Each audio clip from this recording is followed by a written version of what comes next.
Salutations les amis et bienvenue dans la Geekothèque. Aujourd'hui on se retrouve pour l'épisode 7 du RSM Show. Cet épisode, c'est les pronostics du pay-per-view Backlash. Alors on va pas traîner, on va commencer avec les premiers pronostics. Je prends juste ma petite fiche sous les yeux. Tac, le premier match, le Greatest Wrestling Match Ever. C'est-à-dire le plus grand match de catch ever. Voilà. Euh, Edge Orton. Alors là, là les gars, j'espère qu'ils vont pas nous pondre un truc à la WrestleMania parce qu'on va très vite s'ennuyer. Surtout que là, à WrestleMania, c'était un last man standing match. On a visité un peu le Performance Center, c'était sympa. Là, c'est un simple match de catch. Donc là, faut que ça envoie. Côté Edge, côté Orton, faut que ça patate, faut que ça patate. Là, je suis sceptique. Je suis sceptique sur le gagnant. Parce que du coup, je me demande s'ils vont pas faire partir Edge en retraite. Genre, là, c'est une vraie question que je me pose. J'espère que non, parce qu'il a fait son retour il y a pas longtemps. Donc, bon, faut voir. Mais, ouais, non, non, non. Je pense qu'avec le retour du Peep Show avec Christian qu'ils ont fait à Raw, c'était bien sympathique, mais je pense que Edge va rester et je pense que Edge va gagner parce qu'il a l'air encore bien remonté contre Orton. Mais après, sinon, ce match m'emballe pas plus que ça. Si c'est pour nous faire la même chose qu'à WrestleMania, hein. Je préfère vous dire qu'à WrestleMania, vous l'avez vu sur la note, j'étais très déçu de ce match, alors que j'en attendais beaucoup. Alors, Edge versus Orton. Voilà ce que j'en ai à dire. Le match m'intéresse pas. C'est juste une review de WrestleMania. Il n'y a pas eu de storyline construite plus que ça pendant les shows. Juste que Orton veut se venger de la défaite qu'il a mangée à WrestleMania. Voilà. Non. Ce match m'intéresse absolument pas. Victoire de Edge. Parce que voilà. Mais voilà. Ça s'arrête là. Ensuite, on passe sur le championnat de la WWE. Drew McIntyre contre Bobby Lashley. Alors là, bon, à mon avis, la source, le, le pari sûr, c'est Drew McIntyre va rester champion. Parce que de toute façon, Lashley pour moi, c'est une blague. Je préfère vous le dire, hein, Lashley, il n'a pas la carrure d'un champion. Clairement pas, même. Si, ce qui est sympa avec Lashley, c'est que ces derniers temps, il a repris la prise de Chris Master, un full Nelson, une prise de soumission où les bras sont en l'air, il passe ses bras, enfin, un truc, une belle soumission, une belle soumission. Après, voilà, il la porte assez bien et ça lui va très bien, vu que c'est quand même quelqu'un d'assez imposant en termes de musculature. Mais voilà, sans hésitation, Drew McIntyre ressort gagnant de ce match.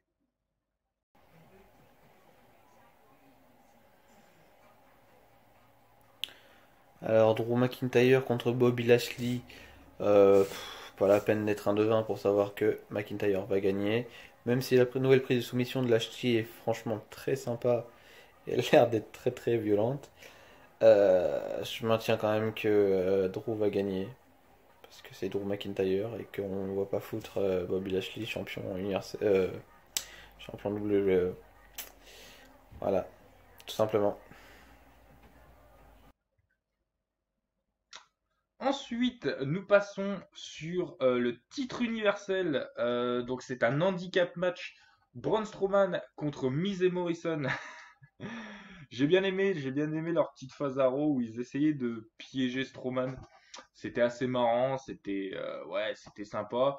Là, la rivalité me dérange pas. Le seul truc que je comprends pas, c'est pourquoi on n'a pas eu une suite de storyline contre le Fiend.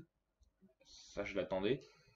Après, bon, voilà, je vais pas faire ma fine bouche, hein.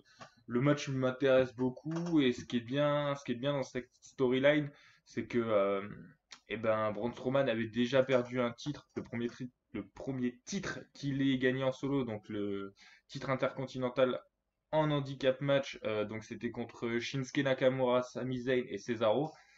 Donc là, je pense qu'ils ont voulu faire quelque chose pour montrer que Strowman est un champion solide et donc je pense qu'il va battre Miz Morrison.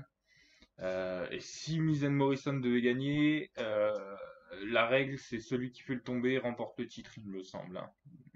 Donc voilà. Mais Miz Morrison ne gagneront pas. Braun Strowman c'est sûr, victoire et ça va être un match sympa, je pense. Strowman versus Miz and Morrison, là ça devient quand même vachement plus intéressant et sympa du coup à commenter. Parce que Strowman, je pense qu'il va gagner malgré tout. Parce que c'est un très bon champion, ça se voit être très combatif, etc. Et il recule pas devant les opportunités qui se présentent à lui. En même temps, ça pourrait être vraiment très très drôle d'avoir un double champion universel. Ça pourrait être quelque chose d'assez sympa. Ce qui serait pas improbable non plus d'un point de vue scénar. Mais je pense quand même que Strowman va gagner et on verra bien. On verra bien. Ensuite, nous avons le match pour le titre féminin de Raw, donc qui oppose Asuka à Nia Jax. Je pense que Asuka gagne parce que c'est sa première défense de titre, il me semble, dans un PPV. Oui, c'est même sûr. Et je vois pas pourquoi Asuka perdrait, surtout face à Nia Jax. Surtout qu'elle a montré que elle arrivait à être amplement au-dessus de Nia. Donc, et puis ouais, c'est pas une rivalité que je vois sur la longueur. Même si Nia Jax a quand même blessé Kairi Sane.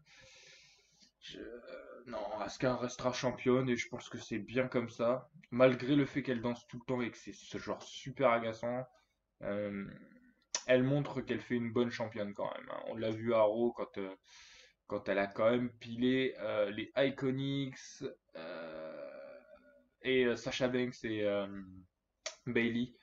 C'était un match très sympa, donc ouais, je pense que Asuka reste championne sur, sur ce match. Voilà. Asuka versus Nia Jax. Pareil, pas de grande surprise. Asuka va gagner. Parce que je vois pas Nia Jax championne de 1. De 2 parce que Nia Jax a blessé Kairi Sane, donc Asuka va la venger. Et de 3 parce que voilà. Parce que voilà, tout simplement. Parce que Asuka va rester championne. Il n'y a pas de logique sinon. Ensuite, nous avons Jeff Hardy Sheamus. Alors là, Jeff Hardy Sheamus, là, c'est la régalade, c'est la régalade. Alors, il faut savoir que je tourne cet épisode, je n'ai pas encore vu le SmackDown qui passait ce soir. Euh, donc, je ne sais pas ce qui s'est passé, mais la storyline Jeff Hardy Sheamus a bien été construite, elle est sympa. Euh, Jeff Hardy va gagner, source sûre. Euh, ouais, j'ai pas grand chose à dire de plus, ça va être un bon match. J'ai hâte de le voir. Ouais, c'est un match que j'attends quand même pas mal. Et puis voilà, hein. Jeff Hardy contre Sheamus, là c'est super, là c'est un match par contre que j'attends vraiment. Je pense que c'est le match de la soirée qui va vraiment m'intéresser parce que on a vraiment par contre à la différence de Edge Orton, c'est qu'on a eu vraiment une storyline construite très proprement avec beaucoup de retournements de situation, beaucoup d'ascenseur émotionnel on va dire. Euh, bah voilà quoi, c'est vraiment ouf. Au cours des semaines, on a pu voir hier à SmackDown euh, que comment il s'appelle, que Jeff Hardy, enfin que Sheamus avait demandé un test urinaire à Jeff Hardy et que Jeff Hardy lui a littéralement balancé à la gueule. Donc ça va être un match génial à voir. Ça va être d'un impact dingue et franchement j'ai hâte de le voir. Ensuite, nous avons les titres tag team féminins. Donc, qui opposera les actuelles championnes Bailey, Sasha Banks, je n'adhère pas du tout bien sûr, les Iconics et Peyton Royce, ouais donc oui les Iconics, Peyton Royce et Billie Kay, et Alexa Bliss et Nikki Cross. Ce serait sympa qu'ils trouvent un petit nom de team pour Alexa Bliss et Nikki Cross. Ça pourrait être très sympathique. Enfin bref, là je suis sceptique. Alexa Bliss et Nikki Cross, je sais pas s'ils vont leur rendre le titre, ce qui m'étonnerait grandement. Euh, donc, de toute façon, Bailey et Sasha Banks vont pas garder leur titre et je vais m'expliquer tout de suite. Donc, je pense que les Iconics vont gagner. Moi, ça me dérange pas plus. C'est un retour. Les Iconics sont pas mauvaises. Bon, après, on aime, on n'aime pas. Moi, je suis pas fan non plus de leur catch, mais elle me dérange pas plus en tant que championne, hein. De toute façon, ce sera toujours mieux que Bailey et Sasha Banks. Je m'explique sur le pourquoi du comment Bailey et Sasha Banks ne peuvent pas gagner ce match. Enfin, j'espère. Parce que, je le répète depuis au moins 3 épisodes, ça va péter. Il faut. Il faut parce que Sasha Banks Bailey, on en a marre. On veut que ça explose. On veut que Sasha Banks devienne championne de SmackDown. Aussi simple que ça. Bailey, on peut plus. Ouais, c'est Bailey, elle a fait son temps. Maintenant, c'est fini. Et Sasha Banks, ouais, je veux bien. Ça pourrait être une bonne relève. Refaire passer Banks en face, euh, qu'elle batte, euh, qu'elle batte Bailey, enfin qu'elle batte Bailey, et voilà. Donc voilà, c'est pour ça que je pense qu'elle gagne pas ce match. Ça va créer une discorde. Et cette discorde va enfin pouvoir déboucher sur une storyline que l'on n'attend plus, bien sûr, hein. Euh, et qui débouchera sûrement par une victoire de Sasha Banks pour le titre de SmackDown. Voilà. Alors, le match tag team pardon, féminin opposant Bailey Banks, Iconics et Bliss et Cross. Bon, Bliss et Cross ne deviendront pas championnes. Je ne pense pas, clairement. Bailey Banks ne resteront pas championnes. Pourquoi? Parce que Bailey to Belt, non, ça appartient à Becky Lynch. Donc voilà, et parce que voilà. Pareil, de toute façon, cette rivalité de Banks-Bailey, je n'en entends même plus rien. Ça fait beaucoup trop longtemps que ça aurait dû être mis en place et c'est pas le cas. Donc, fucked up cette rivalité. Donc, je verrais bien les Iconics redevenir championnes par équipe de SmackDown. Oui. Enfin bref, on a compris. Championne par équipe parce que elles portent très bien ces titres, qu'elles ont fait leur retour exprès pour ça et je pense que voilà, c'est les plus méritantes, on va dire pas méritantes, mais c'est le choix le plus logique qui se porte là-dessus.